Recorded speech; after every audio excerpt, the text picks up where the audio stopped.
Kahani Bar brings you a cocktail of stories in English and in Hindustani. I am Richa, and today's story is from Fauji Heart, a collection of human stories with the backdrop of Indian Army. This short story is brought to you by Naren. These stories will sometimes bring a smile and sometimes a tear, but they will always allow you to peek into the lives of the human beings who are often hidden behind that stiff uniform. Our story for the day is Sabziwali. Sabziwali, sabzi le lo. The sweet voice echoed across the barrack walls. Soldiers on weapons training turned their heads in unison towards the track leading from the nearby village, totally disregarding their instructor. Soldiers on the drill parade, instead of eyes right, turned their eyes left in mass disobedience of the drill instructor's command. Soldiers on fatigue hung their disheveled heads out of the barrack windows, dropping their brooms and buckets on the floor. Soldiers playing a game of volleyball called it quits in defiance of the referee's repeated whistle. Soldier clerks stopped hammering at the battered typewriters and scrambled for the veranda to get a good view, leaving behind the short-sighted head clerk hurling curses at the office furniture. All activity in the active infantry battalion froze. The whole unit seemed hypnotized by some unknown power. This was a regular feature in our lines ever since our unit had arrived at our new barracks 2 weeks ago. In fact, we all eagerly awaited the arrival of the Sabziwali every morning. Everyone from the officers down to the youngest sepoy in the battalion was madly in love with her. No one knew her name. We just called her Sabziwali and were happy with it. She wasn't exactly a smasher, but there was something magnetic about her feminine charm that attracted attention from all the men. Tall and dusky, she had the innocence of a baby on her almost round face. The best thing about her was the infectious smile that she conferred wholeheartedly on everyone. She had a royal gait, especially with the vegetable basket precariously balanced on her head. Fearless like a tigress, she walked through the unit lines, totally unmindful of the hundreds of admiring eyes riveted on her. The looks were not lecherous, just piteously starved for feminine charm. You see, all of us had spent the last 2 years at an obscure forward location, far removed from any member of the opposite sex. And now, here we were, being graced each morning with this wonderful vision that sashayed in our midst as if she were taking a stroll through her private gardens. She seemed to have a delightful childlike faith in people and remained oblivious to the lusty glances directed at her. She would walk straight through the inn gate, leaving behind a bewildered regimental police santri. Then she would go around the unit lines as if the place belonged to her. I was officiating as the adjutant, and when I first learnt about this, I immediately sent for the santri and demanded an explanation for his failure to perform his assigned duties. She was a civilian after all, and her unchecked entry posed a potential threat to the security of our unit. The santri pleaded, "Saab, when I stop her, she doesn't care a fig for me. She just gives me a teasing smile and walks past. If I raise my voice or block her entry, she threatens to complain about me and makes an accusation of ungentlemanly behavior. I feel absolutely helpless. I would any day take on a platoon of enemy tanks rather than tackle that woman." Surely, he did not expect me to condone his conduct, and so I promptly awarded him a week's extra duty at the inn gate. What amazed me was that he seemed secretly pleased with the punishment. I practically blew a gasket when I realized that my instructions had not been complied with, and the Sabziwali had again entered the unit lines on her daily errand. I summoned my complete staff and came down on them like a ton of bricks. I shamed and derided their pleas of purported helplessness in checking her entry. I warned them that if she ever set foot in the unit again, they would be barred from all kinds of meagerly entertainment, including the open-air screening of movies for the rest of their lives.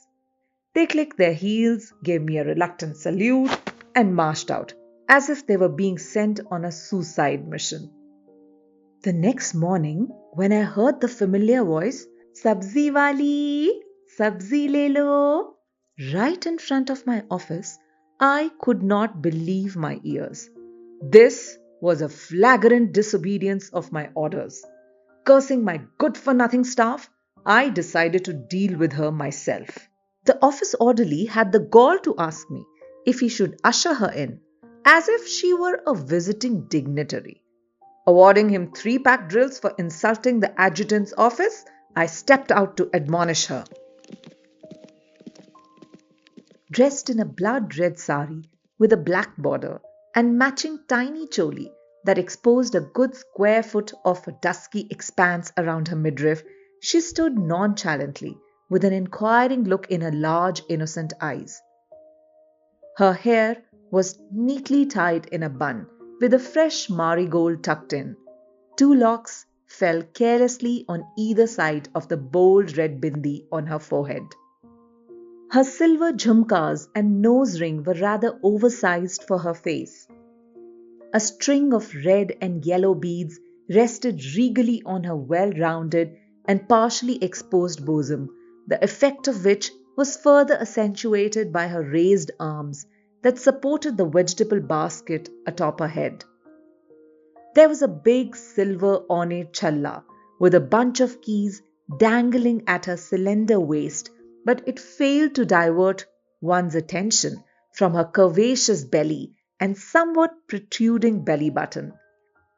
A pair of anklets adorned her dirt-ridden feet, completing the image of rustic beauty. She sure was dressed to kill. For a moment, I was taken in by her magnetism, but composing myself quickly, I inquired rather loudly, "What do you think you are doing here?" "Selling vegetables, Sahab," she replied matter-of-factly, bringing down a heavily bangled arm and resting a hand at the curve of her shapely waist. "How dare you talk to me like that? Do you know who you're talking to?" I yelled at her. Anyone else would have shuddered at the thought of facing a fuming adjutant. But she was not the least bit perturbed. "You are my adjutant, Sahab," promptly came the reply. That floored me. Talking to me like that needed some cheek. However, there was no arrogance in her manner, only extraordinary self-confidence.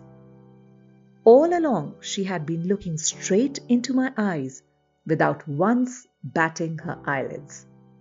I could not meet her stare any longer and glanced sideways to see if anybody had noticed the beads of sweat developing on my forehead. Suddenly, she broke into an enchanting smile, confident that she had won the bout. She then tilted her head to one side and inquired as innocently as ever, "May I go now, Saab?"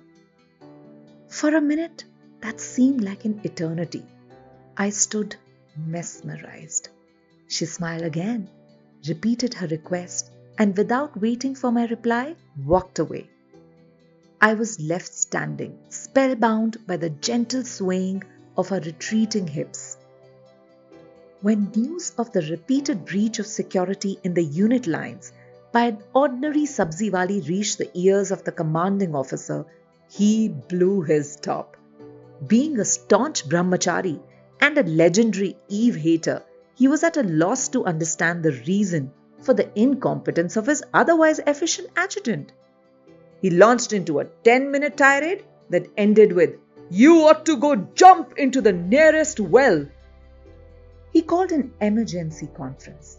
After emphasizing the need for maintaining utmost security in the unit lines, he made it clear, in no uncertain terms, that he could have us all court-martialed for the serious lapse on our part.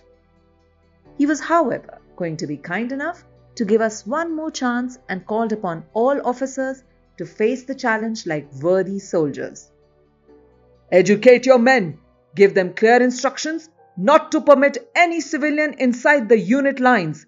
If any infantry battalion cannot check ingress by an unarmed female, God save that unit in war, he thundered.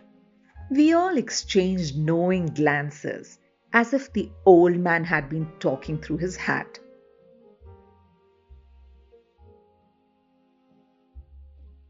Someone murmured, "Let him handle her if he thinks it's so easy." As luck would have it, the old man was to encounter the Sabziwali that very morning. We had been going around the training area when we heard the familiar voice, "Sabziwali, sabzi le lo," approaching us from across the rivulet. When she came into full view, the CO shouted, "Come here, you!" She stood there a full minute, glancing sideways at us, pondering her next move. This angered the old man, who was used to prompt obedience of his orders. "Wait and see how I sort out this insolent creature," he howled. The hubbub of the training field gave way to near pin-drop silence. Everyone left whatever they were doing and focused their undivided attention on the battle arena. As the commanding officer marched forward angrily, I let him outpace me, for I did not want to be in the blast zone at the time of the lethal blow. I could hear whispers predicting what everyone thought would be the inevitable outcome of what seemed like a one-sided confrontation. The general sentiment was that of pity for the poor man. Accepting the challenge, she made her move. Lifting her sari well above the knees, she waded through ankle-deep water. After having crossed, she dropped her sari down with a graceful jerk and faced the commanding officer with defiance. It was as if she was demanding an explanation for his rude behavior. But there was no annoyance on her baby face, only a childish curiosity. Tension mounted as the two rivals sized each other up. The commanding officer stood rooted, speechless, as if she had cast a spell over him.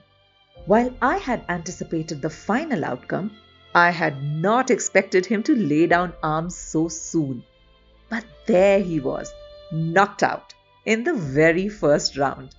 I saw his Adam's apple bobbing up and down as he gulped several times, trying to get some words out. After several unsuccessful attempts, I could see his body tensing up. Then through the corner of his eye, he saw me standing to one side. He turned to me with relief in his eyes and said flatly, "Tell her I don't want to see her anywhere in the unit lines again." And then he retreated briskly from the scene of disaster, leaving me to handle the situation as best as I could.